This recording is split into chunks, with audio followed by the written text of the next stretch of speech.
Comment freiner en roller en ville? Vous n'allez avoir à faire aucune technique pour pouvoir freiner. Je vais devoir m'arrêter, je fais quoi? J'étais plus en train de stresser qu'autre chose. Wouh! Je m'appelle Xavier Fifi, j'ai 28 ans. Sur cette chaîne, je partage avec toi mes conseils pour que tu saches faire du roller. Pour en profiter, c'est simple, abonne-toi maintenant à la chaîne. Et pour ça, tu peux cliquer sur mon visage qui est juste là, je pense. Ok. Juste avant de commencer, pourquoi j'ai une casquette souvent? C'est parce que mes cheveux sont en trop mauvais état et je tiens à être beau pour toi, tu vois, donc...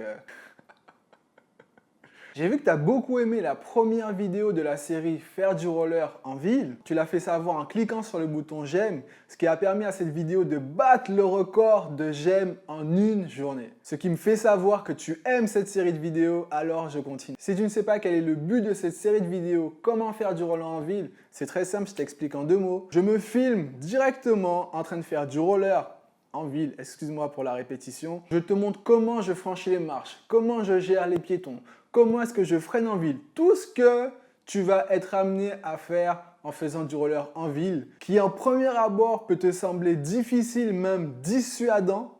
Je ne sais pas si ça se dit dissuadant ou dissuasif. Bref, ça l'a été pour moi et je te montre comment je fais moi, parce que c'est que mon expérience dont je te parle sur cette chaîne, pour maîtriser ces obstacles le plus simplement possible. Pour en profiter, c'est simple encore une fois, abonne-toi maintenant à la chaîne. Dans cette vidéo qui date de 3 ou 4 mois, je te montre sur mon chemin pour aller à la salle de sport. D'ailleurs, je te vous voyais encore à cette époque, maintenant on est un peu plus intime, tu vois, on se tutoie quoi. Je te montre comment avoir des freins à tes rollers, c'est-à-dire le frein tampon, te permet de faire du roller librement n'importe où.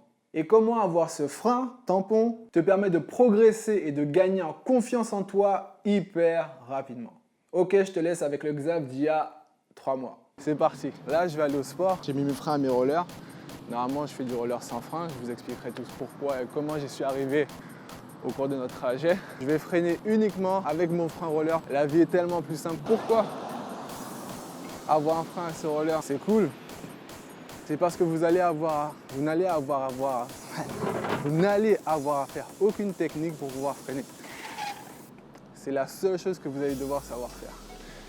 Et éventuellement, si vous ne savez pas encore freiner, j'ai fait un tutoriel à ce sujet. Je mettrai le lien en description de cette vidéo. Feu rouge, je vais devoir m'arrêter, je fais quoi? Arrêt complet. Hop, là je suis devant le passage piéton. Ah, ça devient tendu. Voilà. Je suis arrêté. Là, c'est mon frein roller. Là, je me mets sur mes appuis. Pour vraiment ne pas bouger, si je me redresse, je deviens plus instable, donc je me mets vraiment plus sur mes appuis. Donc je vous conseille de vous mettre sur les appuis. J'essaie de voir s'il n'y a pas de voiture. C'est vert pour les voitures, donc je vérifie. Comme je suis contre passage. Hop. Pourquoi je vous conseille d'avoir un frein à vos rollers? Tout simplement parce que moi, j'en ai pas eu quand j'ai repris le roller. La fois où j'avais décidé de me dire que je vais aller au sport à roller, j'avais pas de frein à mes rollers.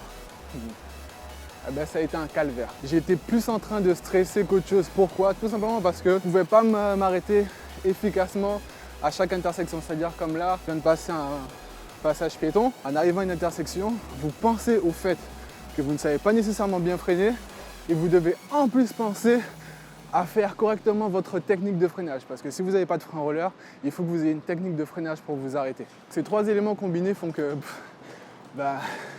vous vous sentez mal. Vous réfléchissez à 3 trucs en même temps. Passage piéton, intersection, je ne sais pas freiner et il faut que je m'active pour bien faire un freinage. Vous n'êtes pas du tout dans les meilleures conditions pour pouvoir gagner en confiance en vous, tout simplement. La première des choses que vous devez faire, enfin en tout cas selon moi, pour prendre du plaisir à roller, pouvoir ensuite aller faire des balades et que ce soit vraiment un plaisir pour vous, ça vous permet de vous sentir bien. Alors là encore, progression, je freine. Voilà. Je m'arrête. Je descends sur mes genoux. Allez, on me laisse passer, j'y vais. Là encore, hop. Allez, je passe. J'ai pas eu à freiner, super. Donc alors, qu'est-ce que je disais? Pour moi, pour que vous puissiez avoir du plaisir à faire du roller, c'est d'avoir ce sentiment de confiance en vous. Parce que c'est lorsque vous allez avoir confiance en vous, tout simplement, c'est à ce moment-là que votre esprit sera libre pour pouvoir faire du roller et prendre vraiment goût. Commencez à faire les choses que vous pouvez peut-être faire, je sais pas, rouler en arrière, ou peu importe, même aller faire une balade. Le meilleur moyen pour ça, selon moi, c'est de commencer avec des freins à l'arrière de ce roller, pour vous éviter tout ce stress inutile que vous allez vous faire subir si vous n'avez pas de frein.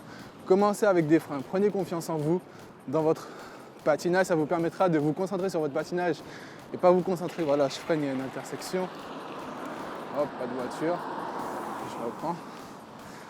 Ça vous permettra de vous concentrer tout simplement sur ce qui est le plus important au début, enfin, l'une des choses les plus importantes au début qui est le patinage, pour avoir une raison de pouvoir freiner. Okay.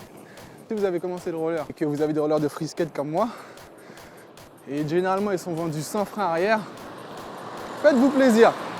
Ça coûte 10, 12 euros, 13 euros. J'ai acheté le mien, je crois, à 13 euros chez Nomad Shop. À la rigueur, refusez-vous 2 grecs et allez vous prendre un frein parce que bon, les 2 grecs que vous allez consommer, ça ne va rien vous rapporter de spécifique.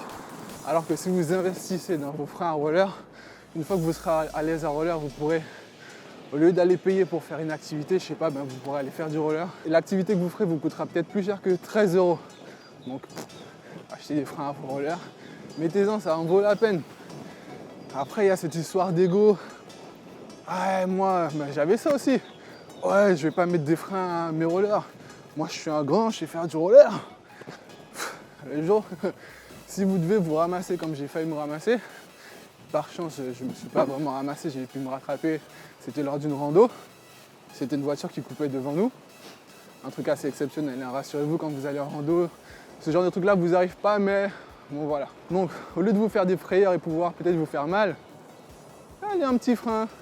Vous mettez ça le temps que vous soyez à l'aise à roller, le temps de bien savoir freiner, de bien savoir patiner, commencez à vraiment prendre confiance en vous et prendre du plaisir. Et après, vous allez commencer à peut-être, vous allez vous dire, bon tiens, maintenant je peux peut-être enlever pour voir ce que ça fait. Et là, vous allez enlever, vous allez voir ce que ça fait. Et à ce moment-là, vous serez prêt pour apprendre des techniques de freinage, comme par exemple le power stop. Voilà. Moi, c'est ce dont je me sers et que je peaufine même actuellement et qui me permet de me passer de mon frein arrière. Mais je le fais à tout moment, c'est-à-dire même quand je patine là, il n'y a aucune raison, hop, je fais un power stop des 2 côtés pour pouvoir travailler la technique et pour savoir, moi, rassurer mon mental que dans n'importe quelle situation, je peux faire un power stop.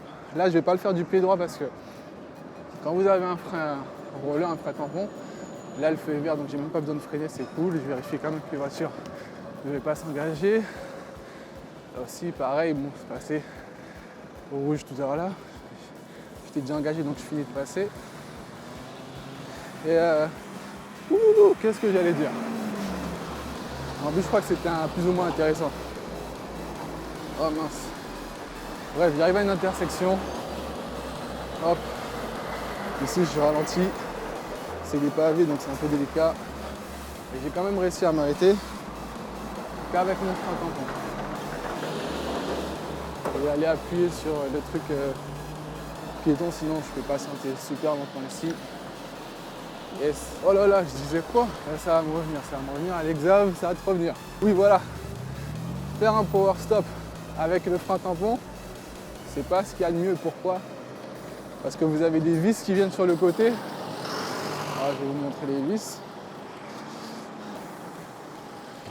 C'est ces vis là, vous voyez comment elles sont usées? C'est parce que je faisais des power stop avec et ça a tendance à les biseauter. Et ce qui se passe quand cette partie là vient toucher le sol, attention là, sol mouillé. Là vous voyez mes roues elles se sont mouillées, donc je patine lentement pour bien que l'eau elle sorte des roues. Parce que ça c'est super traite. Vous vous dites, ah tiens, une petite flaque d'eau, je vais passer dedans vite fait. Bah, dès que vous en ressortez, vous glissez instantanément si vous donnez un gros coup, un coup d'accélération ou si votre idée vous dit de faire une figure, vous avez de grandes chances de vous ramasser. Et ce que je disais, c'est que lorsque la vis des freins tampons vient au contact du sol, c'est le métal qui vient au contact du sol et là vous glissez d'une vieille manière, c'est pas efficace et vous pouvez pas bien incliner votre pied pour faire votre power slide. Mais ça, on aura le temps d'en reparler. Avant un frein tampon, ça n'empêche pas spécifiquement de faire quoi que ce soit. Par exemple, bon, voilà. Si vous avez normalement une bonne technique de fakie, c'est-à-dire pour patiner en arrière, votre frein tampon n'est pas censé venir en contact avec votre pied arrière.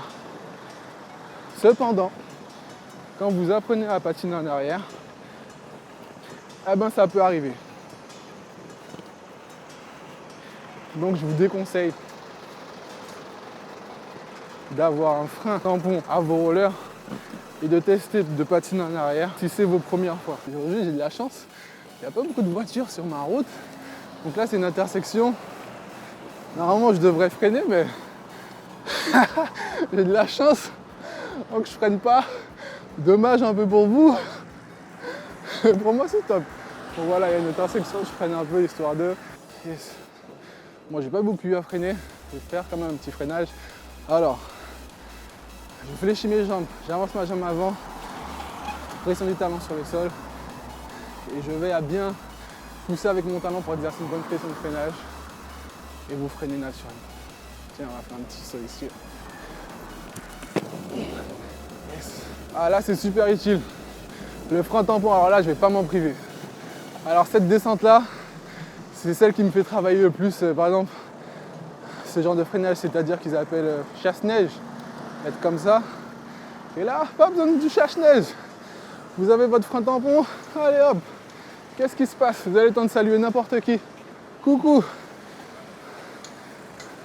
pouvez même vous autoriser à prendre un peu de vitesse alors que le passage est super étroit. Et voilà, avec mon frein tampon, je passe normal. Là, il va y avoir des pavés. On va voir comment le frein tampon il réagit. C'est beaucoup moins pratique quand même parce que ça adhère, désadhère, mais ça freine quand même. Restez bien sur vos appuis, genoux fléchis, ça va le faire.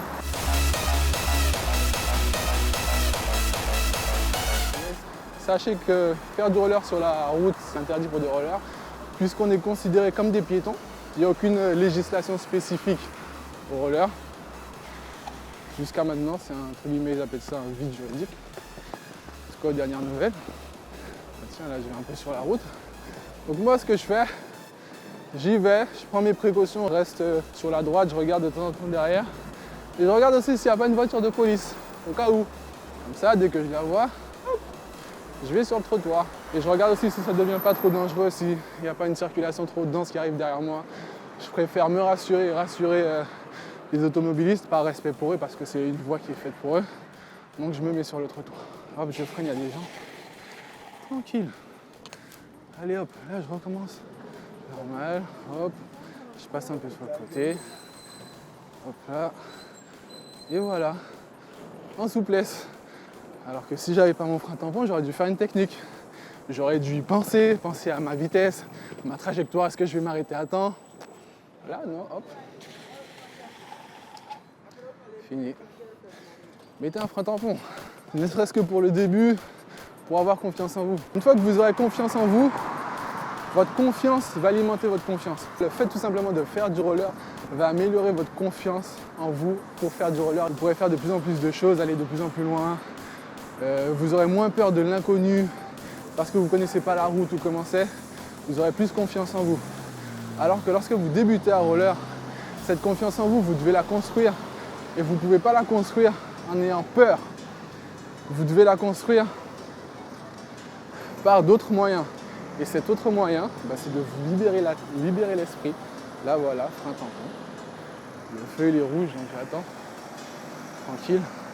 Donc c'est de vous libérer l'esprit en ayant une méthode qui est simple et surtout efficace pour pouvoir freiner. Ok, c'est bon pour moi, j'y vais. Allez les petits pavés. Les pavés, ce sont vos amis. Ils vous entraînent à vous permettre d'accumuler une capacité à rester stable. Accueillez-les. Accueillez les pavés comme vos amis. Ce sont vos potes. Donc voilà, construisez cette confiance en vous en mettant un frein tampon à vos rollers. Pas la peine de chercher à faire le mec, etc. Vous n'avez rien à prouver à qui que ce soit. C'est avec vous et pour vous que vous faites du roller. Et si c'est avec vous et pour vous que vous faites du roller, pour votre bien-être, pour votre plaisir, mettez un frein tampon pour votre sécurité et pour apprendre, pour accélérer votre capacité à faire du roller avec l'esprit beaucoup plus serein, beaucoup plus libéré. Effectivement, après un certain niveau, le frein tampon, ça devient un frein justement. Par exemple, lorsque vous allez à un skatepark, vous ne devez pas avoir de frein, à l'EGP en tout cas, où j'ai été, vous ne devez pas avoir de frein à vos rollers. Il y a bien une raison pour ça. Ça peut vous emmêler les pieds, quoi. Par exemple, moi, ce que je travaille en ce moment, c'est de faire des 180. C'est-à-dire, je suis sur le plat comme ça. Et par exemple, il y a un trottoir. Et je le saute en arrière. Voilà, comme ça, par exemple. Voilà. Par exemple, pour faire ça, déjà, je le travaille. Donc, voilà. Un exemple de ce que le frein tampon peut vous faire vous déséquilibrer, être à votre désavantage. Et par un mécanisme automatique, j'essaie de freiner comme ça. Et de la manière dont j'ai placé mon pied, c'est le tampon qui a freiné avant. Donc si j'allais plus vite, ça aurait peut-être été dommage pour moi. Donc ce que je disais, c'est que par exemple pour sauter le petit trottoir que j'ai fait, déjà que ça me demande un peu d'effort mental, de entre guillemets surmonter une peur de le faire. Alors si en plus que j'ai un frein à mon roller, ça va être 2 peurs accumulées qui se font et ça vous freine de 1. Et de 2, du fait que vous ayez peur, ça vous entraîne à mal faire le mouvement et du coup le fait d'avoir le frein tampon devient effectivement une cause de risque, c'est-à-dire que vous allez sauter, vous allez sûrement heurter le trottoir avec votre frein tampon et vous allez tomber à ce moment-là. Quand vous aurez votre casque de toute façon, plus de peur que de mal. Pas comment faire. Donc voilà, ils pourront voir que faire du roller même dans la ville avec de la circulation, c'est simple à partir du moment où on a un frein à ses rollers et qu'on sait s'en servir. Cette vidéo n'aurait absolument pas de sens si elle n'avait pas une suite. C'est-à-dire comment je viens au sport sans frein roller. Je vous montrerai tout ce que ça nécessite, les techniques que j'utilise qui remplacent le frein tampon. Vous verrez que le frein tampon, c'est une seule méthode que vous allez utiliser pour pouvoir freiner. Alors que lorsque vous n'avez pas de frein tampon, vous allez devoir utiliser beaucoup plus de techniques pour pouvoir vous ralentir et freiner, etc.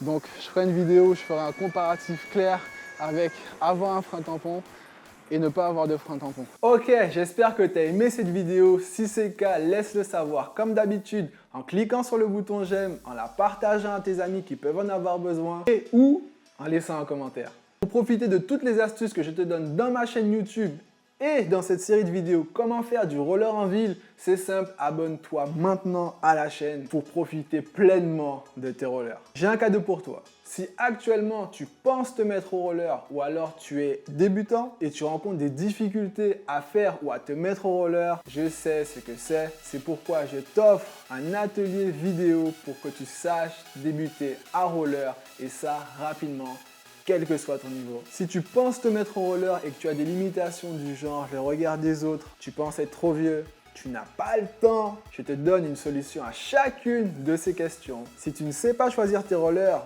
rejoins-moi sur l'atelier. Si tu ne sais pas freiner ou que tu as des difficultés à faire du roller, encore une fois, rejoins-moi sur l'atelier. Je te donne une clé exceptionnelle pour que tu saches patiner correctement. Pourtant, ce n'est pas un secret, mais c'est un secret. Tu vas le savoir tout de suite dans l'atelier. Vu que 90% des gens ne l'appliquent pas, je te montre comment tomber en toute sérénité. Mais alors là, tu évites de tomber, tu es vraiment tranquille. Pour conclure l'atelier, je te donne l'ingrédient qui va faire que tout ce que tu vas suivre durant l'atelier fonctionne pour toi. Pour en profiter, c'est simple, clique juste ici, dis-moi à quelle adresse mail te l'envoyer et je t'envoie l'atelier directement pour éviter la partie chiante du roller et passer directement à la partie agréable. Ok, je te dis à tout de suite dans ce fameux atelier et surtout, prends soin de toi.